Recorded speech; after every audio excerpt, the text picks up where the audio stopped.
Oprah is a woman who needs no introduction. She's one of the most widely known figures worldwide, and she can't even remember the last time she met someone who didn't instantly recognize her. She became a millionaire at the age of 32 and a billionaire before the age of 50, but she's not so far removed from the struggles of her past that she's lost perspective. Today we're going to take a deep look at Oprah's past and talk about what she's overcome and how she got to her position of wealth and influence. It's a true rags to riches story that you won't want to miss. But let's start with some background. Who is Oprah Winfrey? Most people associate Oprah with her hugely successful talk show, The Oprah Winfrey Show, which she hosted for 25 years. But she's a bit of a renaissance woman in the world of entertainment. She's an actor, director, producer, media executive, philanthropist, and mogul. She's earned the title of Queen of All Media and is considered by many to be the most influential woman in the world. The powerful impact she has when endorsing a product, a politician, an idea, and everything in between is known as the Oprah effect. She runs Harpo Productions and Oprah Winfrey Network and has also co-written 5 books and appeared in several films, the most recent being A Wrinkle in Time. In 2018, Apple and Oprah announced a multi-year partnership through which she will create, produce, and possibly act in a number of original programs. It's hard to imagine that someone who's achieved so much was once so poor, and she used to dress in potato sacks and didn't own a pair of shoes until she was 6. For that story, let's go back to the beginning. Beginnings. Oprah was born Oprah Gail Winfrey in Mississippi in 1954 to an unwed teen mother. The first several years of her life she lived with her grandmother in Mississippi in a small house with no electricity or running water. Since there was no indoor plumbing, they had to use an outhouse in the backyard. Her grandmother taught her to read by the age of 3. When she entered into kindergarten, her first day she wrote a letter to her teacher telling her she did not belong there because she knew too many big words. She was moved up to the 1st grade the same day and later on skipped to the 2nd grade as well.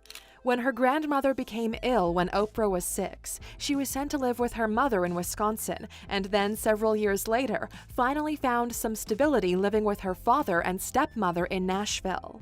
Oprah has talked openly about the sexual abuse she suffered as a child and teenager. She was raped for the first time at the age of 9 by a cousin and was abused by other family members as well. Despite these dark beginnings and challenges, Oprah began developing a powerful vision that would drive her forward. The vision. Oprah strongly believes that intentional thoughts have the power to shape your reality. She felt if she envisioned herself being successful and put those thoughts out into the universe, that she would be able to achieve her goals. Oprah encountered many challenges early on in her career. She was told she was too emotional or too empathetic, but what others saw as her weaknesses, she saw as her strengths. She set out to prove all of her doubters wrong and began to turn a small local talk show into a national sensation. However, this was only after suffering through a number of struggles that included thoughts of suicide. The struggle. When Oprah was 14, she became pregnant as a result of a sexual assault. The words of her father, who said he would rather have a dead daughter than a daughter who shamed his family, played over and over again in her head. She felt the only way out at this point was suicide. Oprah later said that if the internet had existed in those times, she likely wouldn't be here today because the only reason she didn't kill herself was because she wasn't sure how to do it. Before she went through with it, she went into premature labor. Her son, who she later named Kanan, died shortly after birth. After her son died, Oprah approached her life with a renewed focus. She made a decision to turn her life around and, in her words, course correct. In high school, she began working at a Nashville radio station and earned a full scholarship to Tennessee State University, where she studied communications. One day, she was called out of class by a CBS affiliate who had heard her on the radio. They offered her a job as a news anchor on a Nashville station. At the age of 19, she became the youngest news anchor in the U.S. and was also the first African-American female news anchor nationwide. But the struggles didn't end there.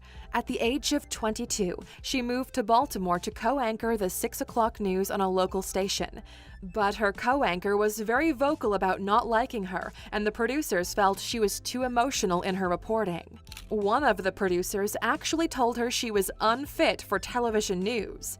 She was fired 7 months after accepting the job, but she didn't let this discourage her. She remembers that every time she felt discriminated against, marginalized, or put down, she always told herself, "It won't be long." The win. After taking a couple of low-profile media jobs, Oprah moved to Chicago in 1984 to take over a morning talk show with very poor ratings.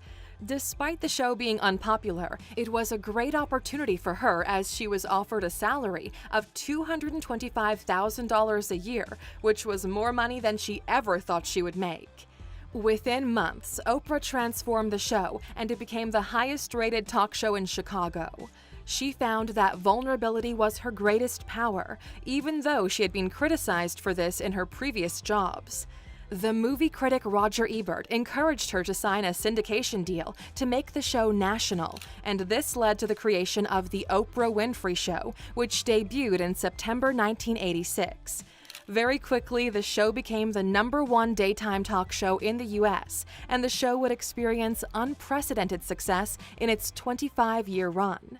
Oprah quickly became a millionaire at the age of 32 after negotiating ownership rights to the program and starting her own production company.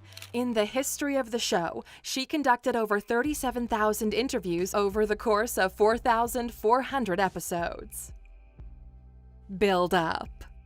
Less than 10 years after starting the show, her net worth was $340 million, and she was the only African American included on the Forbes 400 list.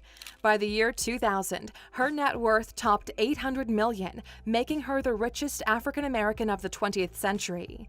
In 2006, she was recognized as the highest-paid television entertainer in the U.S., with a yearly income of $260 million, which was more than 5 times the earnings of the second highest-paid entertainer, Simon Cowell. Following the success of her show, Oprah ventured out into other areas. She launched O, the Oprah magazine, in 2000, which has brought in more than $1 billion in consumer revenue. She also wrote several best-selling books and acted in some notable films including The Color Purple, The Butler, and Selma. In 2011, she launched the Oprah Winfrey Network, a cable network that initially struggled and then thrived. Today, she still owns about 25% of the network, a stake that is valued around $75 million. She also owns a 10% stake in Weight Watchers, valued at $365 million, and recently entered into a very lucrative development deal with Apple. Today, her Harpo production company is worth an estimated $150 million. At the age of 49, she was listed for the first time on Forbes' list of the world's billionaires, becoming the world's first Black female billionaire. Today, her net worth is about $3 billion, and she's recognized as the richest self-made woman in America. The riches. So, how does Oprah spend all that money? Well, in addition to the millions she's given away through philanthropy, she has plenty left over to splurge on herself. She owns a number of properties, including a $95 million estate in Montecito, California, a $14 million ski house in Colorado, a $25 million miniature pony farm in California, a massive farm in Hawaii, and another $1 million Tennessee mansion. She travels in a $42 million custom-built Global Express XRS private jet. She likes to spoil others, too. For example, she took 100 of her employees on a Mediterranean cruise in 2009 at a cost of $800,000. She's also left her dogs $30 million in her will to ensure they are well taken care of after she's gone. But that's not all. In a recent interview, Oprah said she thought grocery store avocados were too expensive, so she bought her own avocado orchard. Yeah, it's safe to say she's living the good life, and her story is one we can all learn from. The lesson. Oprah's rags to riches story shows us that no matter what you go through and what obstacles are placed in your path, you can be successful as long as you are intentional and focused. The best revenge is a life well lived, so use all the doubts and criticisms of others as fuel to push you forward on your path to greatness. For further guidance from Oprah on how to achieve your deepest vision, check out her latest book, The Path Made Clear: Discovering Your Life's Direction and Purpose. In this incredibly valuable book, Oprah offers insights from lessons she's learned through her own life and experiences that will help you create a life that is not only successful, but significant.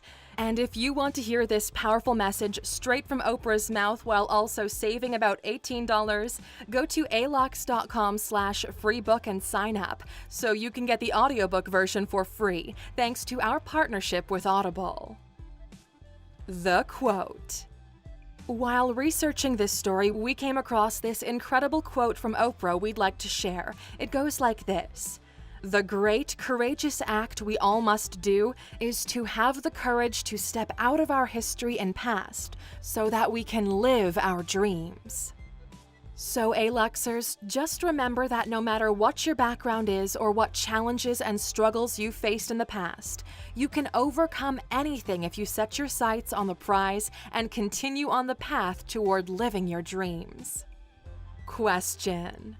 Now that we're winding down to the end of this story, we'd like to know, how rich would you have to be before you would feel comfortable kicking back, retiring, and enjoying the fruits of your labor? Or do you see yourself never fully retiring?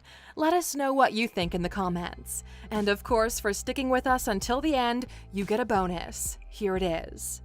2 of Oprah's half-siblings have unfortunately died tragic deaths.